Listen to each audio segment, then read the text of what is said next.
Baik, Assalamualaikum warahmatullahi wabarakatuh. Perkenalkan, nama saya Muhammad Dias. Jadi pada tugas video ini, untuk mengukur probabilitas dan statistika, saya akan menjelaskan materi mengenai ANOVA satu arah dan ANOVA dua arah. Tentu saja, sini. Nah, untuk pengertian ANOVA satu arah atau one way ANOVA. Jadi ANOVA satu arah digunakan untuk membandingkan rata-rata dari tiga kelompok atau lebih untuk melihat apakah terdapat perbedaan signifikan di antara mereka. Jadi uji ini untuk mengevaluasi pengaruh satu variabel bebas atau independen terhadap variabel dependen. Nah, di sini kita memiliki asumsi. Tiga asumsi yaitu pertama observasi dalam setiap kelompok independen, kode distribusi residual normal, kemudian homogeneitas varians atau varians antar kelompok harus sama. Lanjut. Kemudian kita memasuki langkah-langkah analisis. Pertama itu langkah pertama itu adalah hipotesis. Nah, di sini pertama langkah-langkah untuk hipotesis ada hipotesis nol atau disingkat nol, yaitu tidak ada perbedaan rata-rata di antara kelompok. Jadi semua rata-rata populasinya itu sama. Kemudian ada hipotesis alternatif atau H1. Ada setidaknya itu satu rata-rata kelompok yang berbeda. Jadi ada H0 dan H1. Nah, kemudian langkah selanjutnya kita perhitungan statistik. Nah, pertama itu kita akan mencari SST-nya atau sum of squares total dengan menggunakan rumus yaitu sigma XI dikurang X bar pangkat 2. Kemudian sum of square between atau SSB itu variabilitas antar kelompok. Nah, dengan rumusnya itu sigma NJ dikali X bar eh, kurang X bar pangkat 2. Kemudian ada sum square between atau SSW yaitu variabilitas dalam kelompok.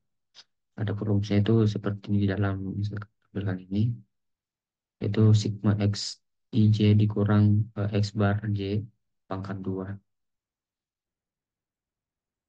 Nah, di sini kita memiliki satu contoh kasus, yaitu misalkan kita ingin mengetahui apakah ada perbedaan yang signifikan dalam rata-rata hasil ujian siswa dari tiga sekolah berbeda. Nah, misalkan kita mempunyai data sebagai berikut, yaitu sekolah A memiliki data 85, 90, 78, 92, 88. Kemudian sekolah B yaitu 80, 45, 79, 84, 80. Kemudian sekolah C yaitu 90, 92, 94, 89, dan 91. Nah, pertama itu langkah-langkahnya, yaitu pertama kita menghitung rata-rata masing-masing kelompok. Nah, di sini kita sudah mendapatkan rata-ratanya, yaitu untuk rata-rata pada sekolah A yaitu 86,6, kemudian untuk sekolah B yaitu 82, kemudian sekolah C itu 91,2, dan kita eh, mentotal semua rata-ratanya, yaitu X bar yaitu 86,6. Nah, kemudian kita akan menghitung sum square-nya dengan menggunakan rumus eh, total sum of square atau SST, kemudian sum of squares between, dan SSW atau sum of square between. Maka akan didapatkan hasilnya.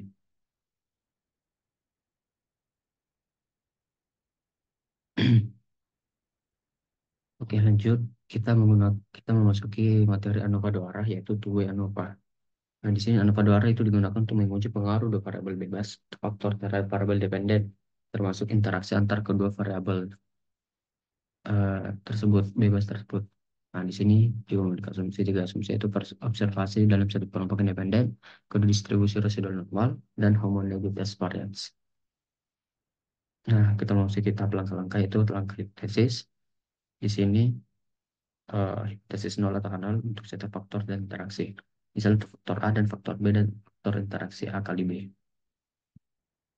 Nah, kemudian kita masuk ke langkah statistik yaitu eh, mungkin sama di untuk tahap perhitungan statistik pada ANOVA satu arah dan dua arah itu hampir sama, hanya di sini ditambahkan perhitungan interaksi atau SSAB dengan rumus sigma NAB dikali X bar AB dikurang X bar dikurang X bar A dikurang X bar B pangkat 2. Nah, jika menganalisis contoh kasus itu misal kita ingin mengetahui apakah jenis pupuk A dan tipe tanah B mempengaruhi hasil panen tanaman. Nah, data hasil panen dalam tahun sebagai berikut, yaitu tanah satu itu memiliki, di tanah satu pupuk A itu memiliki data 10, 12, dan 14. Di tanah 2 untuk pupuk A 16, 18, 20, di tanah 3 22, 24, dan 26. Untuk pupuk B di tanah satu yaitu 11, 13, 15, di tanah 2 17, 19, 21, kemudian tanah 3 23, 25, 27. Nah, di sini langkah-langkah pertama kita akan menghitung rata-rata setiap kelompok dan keseluruhan, yaitu satu rata-rata per kombinasi, misal pupuk A di tanah satu dan lain-lain. Rata-rata per level faktor, misal rata-rata pupuk A, pupuk B, tanah satu dan lain-lain. Tiga, rata-rata keseluruhan. Kita masih menggunakan rumusan sama. Nah, di sini kita menggunakan pertama menghitung rata-rata kelompok. Di sini rata-rata pupuk A atau X bar A itu kita mendapatkan hasilnya rata-rata itu 18. Untuk pupuk B 19, rata-rata tanah satu 19,5, kemudian rata-rata tanah 2 18,5, kemudian rata-rata tanah 3 24,5. Kemudian kita mencari sum of square-nya, sum of square total. Nah, di sini kita memasukkan nilai 10 dikurang plus pangkat 2 ditambah 12 kurang 18 pangkat 2, kemudian seterusnya. Dan 27 dikurang 18 pangkat 2.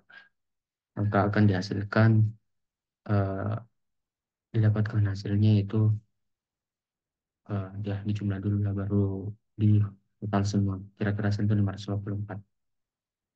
Nah, kemudian kita menghitung sama square for faktor A itu untuk pupuk A gitu. Di sini kita memasukkan nilainya itu 9, di dalam himpunannya itu terdapat 18 kurang 18 pangkat 2 ditambah 19 kurang 18 pangkat 2. Kemudian sama dengan 9 kali 0 tambah 1 itu sama dengan 9. Tidak sisanya sama dengan 9. Kemudian kita mensimulasikan pada rumus square per faktor B tanah. Nah, di sini kita cuma masukkan nilainya. Kemudian syaratnya yaitu sum of square of interaction pupuk dikali tanah, yaitu 0 atau SSAB.